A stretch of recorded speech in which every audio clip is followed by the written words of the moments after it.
Mga balitang pantalan ihahatid namin sa inyo. Mula rito sa Vessel Traffic Management System sa Maynila, ako si Zeus Legaspi. At ito ang Ronda Pantalan.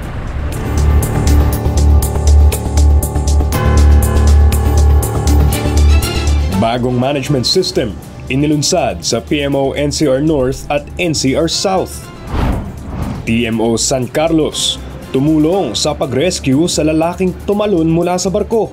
Pasaherong sinubukang tumulong, nasagip din.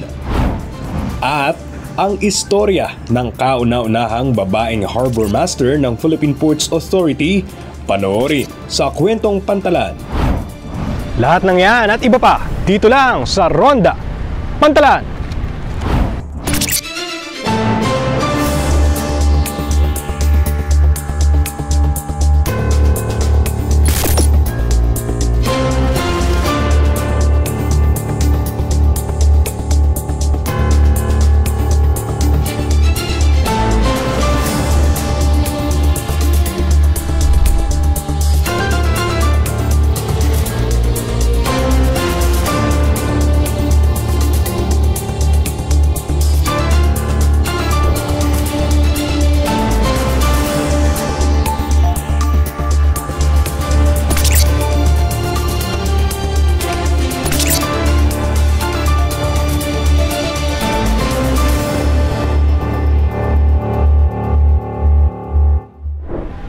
Isang bagong management system ang inilunsad sa dalawang port management offices ng Philippine Ports Authority sa Maynila.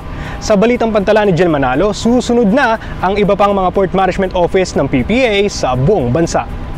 Formal nang inilunsad ang Integrated Management System o IMS sa mga port management office ng NCR North at NCR South nitong Lunes, February 24. Sa magkahiwalay na launching at orientation ng management system na ito sa mga PMO, parehas na ipinahayag ng dalawang port manager ang kanilang paniniwala na sa ilalim ng bagong sistema ay magiging mas epesyente pa ang pangangasiwa ng PMO sa mga operasyon nito.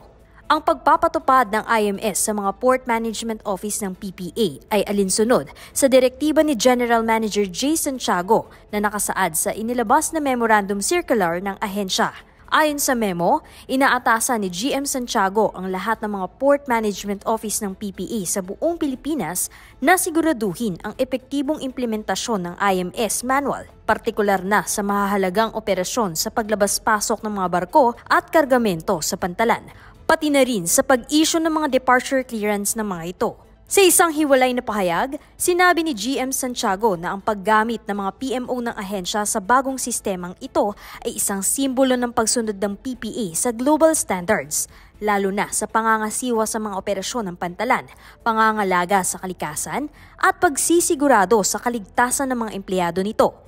Ang IMS ay isang management system na idinisenyo para pagsamasamahin sa iisang sistema ang iba't ibang mga management system na kailangan sa pangangasiwa ng isang organisasyon o kumpanya, gaya ng para sa kalidad o quality management system, kalikasan o environmental management system, kaligtasan o safety management system at iba pa. Sa pagpapatupad ng IMS sa mga PMO ng PPA, sinusunod nito ang mga standard na nakasaad sa Executive Order No. 605 na naglalatag ng mga alituntunin para sa Quality Management Program ng gobyerno. Alinsunod din ito sa patakarang pinapairal ng International Organization for Standardization o ISO na nagsisilbing marka na epesyente ang pagpapatakbo sa isang organisasyon o kumpanya. Sa kasalukuyan, 9 na PMO na ng PPA ang sertipikado ng ISO at nagpapatupad ng Integrated Management System, kabilang na ang PMO Batangas, Davao at Bicol. Ayon sa ahensya, target nitong i-migrate sa IMS ang mga sistema ng iba pang mga PMO nito sa taong 2028. Jel Manalo para sa PPA TV. Na-rescue ng mga otoridad ang isang lalaking di umano'y tumalon mula sa isang barkong naglalayag patungong San Carlos Port nitong Miyerkules, February 26. Ayon sa ulat ng Port Management Office, Negros Occidental, Bacolod, Banago, Bredco, lula ng lalaki ng barkong MV Light Ferry 2 na biyaheng Toledo Port papuntang San Carlos Port. Habang nasa kalagitnaan ng biyahe ay bigla na lamang umanong tumalon ang 28 anyos na lalaki sa dagat. sinubukan siyang iligtas ng isa pang pasahero na tumalon din mula sa barko. Nang may report ang pangyayaring ito sa Terminal Management Office ng San Carlos, ay agad nitong inalerto ang Philippine National Police at Philippine Coast Guard para rumesponde sa sitwasyon. Dahil sa pagtutulong-tulong ng mga ahensya ay nasagip ang dalawang pasahero at nabigyan ng paunang lunas. Samantala, itinurn over ng Port Management Office ng Misamis Occidental Ozamis ang nasa 20,000 mga kumpiskadong gamit sa 10th Infantry Battalion ng Philippine Army. Sa isang seremonya na ginanap sa PMO nitong Martes, February 25, ipinakita ang mga sakong naglalaman ng mga naipong lighter, posporo at lata ng butane na nakumpiska ng mga kinatawan ng PMO sa mga pantalan nito. Ipinagbabawal kasi ng PPA ang pagdadala sa mga pantalan ng flammable materials o yung mga gamit na pwedeng maging dahilan ng sunog.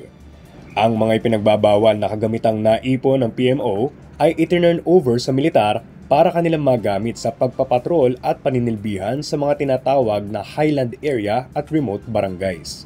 Kasunod nito, muli namang pinaalala ng PPA sa mga pasahero na huwag magdala ng mga prohibited items sa mga pantalan gaya ng mga armas, flammable materials at alak. Balitang pantala naman mula sa Bicol, natunto ng mga otoridad ang isang sasakyan na pinaghihinalaang sangkot sa modus operandi na rent tangay sa pantalan ng Matnog madaling araw nitong Huwebes, February 27. Ayon sa ulat ng PMO Bicol, nakipag-ugnayan sa kanila ang Coast Guard Substation Matnog tungkol sa isang reklamo kung saan isa umanong SUV ang tinangay ng isang individual na rumenta lamang sa sasakyan.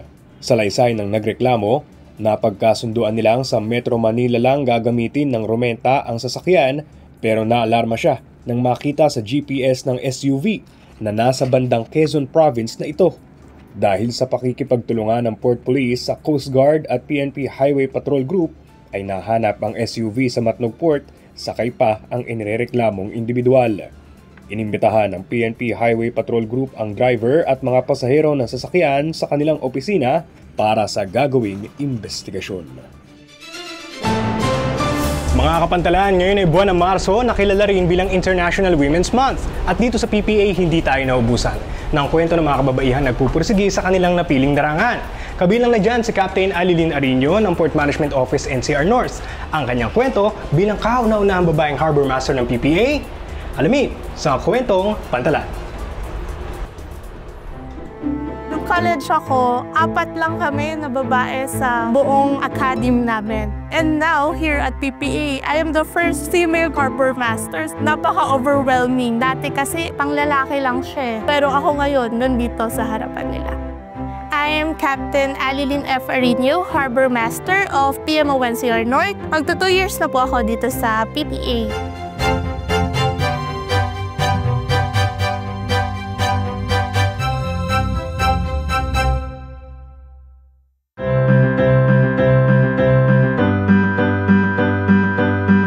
Nakita ko na ano bang mangyayari sa akin kapag naging maritime ako, kapag naging marine ako. Gusto ko kasing maiba. Dalawang ate ko kasi parehong nurse. So, all white, parang nurse na family. Ang gagandi, naka-white shirt, naka-white na buo. So ako gusto ko rin magputi nang hindi nursing. The whole process ng being a marine transportation student is 3 years kami sa school. Then yung 1 year namin is on board ship, yung sasakay na kami sa barko para matutunan ano ba yung ins and out from naglilinis ng deck hanggang nag-a-assist ng pasahero, hanggang nagpapaklear ng barko. Nakita ko na from mababa, darating ka rin kung saan ka papatungo.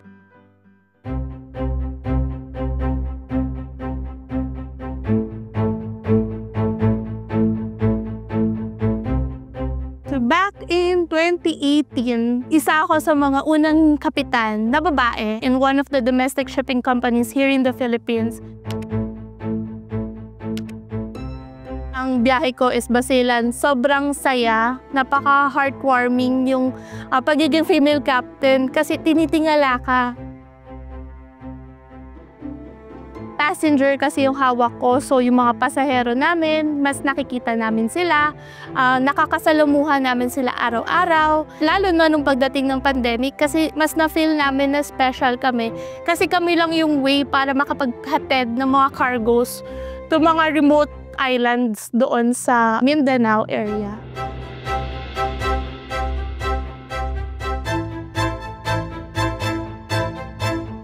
Ang saya no experience back then kasi maganda yung tingin sa'yo ng mga tao. Mafe-feel mo talaga na accomplish ka.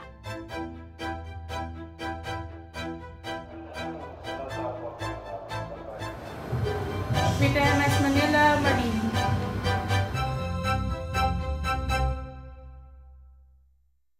As a harbor master, tinitignan ko yung mga papasok tsaka palabas na barko dito sa pantalan natin. Yung mga binibigay na ating terminal operator sa Northport, nagsasabi kasi sila araw-araw kung ano ba yung mga barko na papasok at saka kung ano yung mga barko na tapos na sa pagkarga at diskarga ng kanilang mga kargamento. Kasama na rin dito yung mga barko na nasa anchorage area natin, yung mga nag-aantay ng mga karga at saka yung mga nag-aantay ng mga clearances natin bago sila pumunta sa susunod na pantalan dito sa Pilipinas. So, kailangan meron tayong smooth na flow para hindi ma-hamper yung mga cargos natin para maparating natin sila sa mga bahay na nangangailangan sa kanila at the end of the day. Kung challenge ang pag-uusapan kasi lumalaki yung maritime industry eh. So, dumadami yung vessels, lumalaki yung mga vessels. Siguro ang challenge na lang natin is yung mapalaki natin or mapadami natin yung mga port na pwedeng dikitan nila para mas makapagpaabot tayo ng mga kargamento sa iba't ibang facilities dito sa Pilipinas.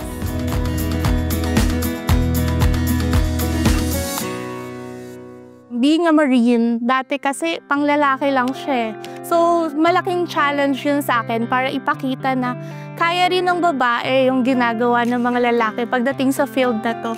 And me, being a captain and now as a harbor master dito sa PPA, mas napapatunayan ko na may voices ang babae pagdating sa maritime industry. Nandito ako hindi dahil babae lang ako o hindi dahil babae ako in a male industry or in a male profession.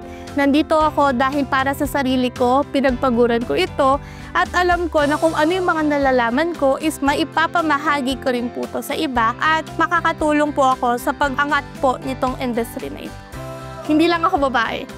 Nandito ako sa profession na to dahil sa akin, dahil kung ano ako. Kung tutusin nga, para to sa lahat ng gender. Basta alam mo na ginagawa mo lahat ng tama at alam mo na kaya mong iparating sa iba kung ano yung mga natutunan mo. Malaking impact na yun eh.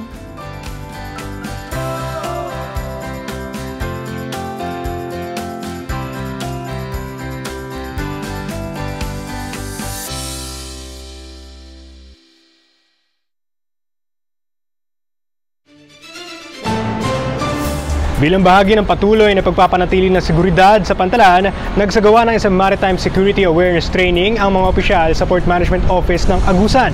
Ang detalye sa pagronda ni Tet Joven. Para higit pang mapalakas ang seguridad sa pantalan, matagumpay na isinagawa ng Port Police Division ng Port Management Office of Agusan ang isang Maritime Security Awareness Training nitong Martes, February 25. Sa training na ito, tinalakay ng Philippine National Police Explosives Ordnance Disposal and K9 Group ang bomb threat awareness, pagtukoy sa improvised explosive devices, at ang mahalagang papel ng police service dogs sa threat detection. Nagkaroon din ng security breach test at bomb threat response drill para matiyak ang kahandaan ng mga tauhan ng PMO sa posibleng banta sa seguridad sa pantalan. Dinaluhan ang security awareness training ng mga kinatawan ng PMO Agusan, Port Police Officers, GATI Security Guards, at Baggage Security Scanning Machine Operators. Kasunod ng isinagawang pagsasanay na ito, patuloy na sinisigurado ng PMO Agusan at ng PPA na pinagtitibay ng ahensya ang seguridad sa mga pantalan sa bansa para sa ligtas at maayos na paglalakbay ng mga pasahero. Mula dito sa Nasipit Port, ako po si Tet Joven para sa PPA TV. Isang barko ng Philippine Navy ang binisita ng mga kawani ng Port Management Office Masbate. Ang detalye sa pagronda ni Pocholo Papiliera. Lunes, February 24 nang magkaroon ng pagkakataon ang 37 ng mga empleyado at on-the-job trainees ng Port Management Office Masbate na makasampa sa BRP Apolinario Mabini ng Philippine Navy. Mula sa wharf ng Masbate Port, kita na ang mga ekwipo ng barko na dinisenyo para sa combat at navigation. Pagsampa sa mismong barko, mas tanaw na ang mga navigation at weapon system na in-upgrade noong 2019.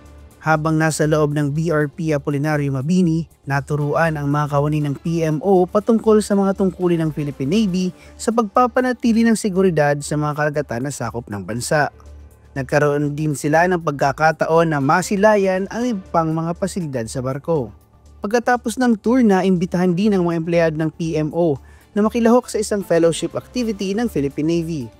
Ito ay bilang pasasalamat ng hukbong dagat sa mga ahensya ng gobyerno tulad ng PPA at Philippine Coast Guard sa kanilang patuloy na pakikipagtulungan sa pagpapanatili ng kaayusan sa karagatan. Isa rin itong simbolo sa kahalagahan ng pagkakaroon ng pagkakaisa at pagtutulungan sa mga ahensya ng gobyerno na mahalaga para sa mas epektibong serbisyo publiko. Mula sa PMO Masbate, ako si Pocholo Papiliera para sa PPA TV.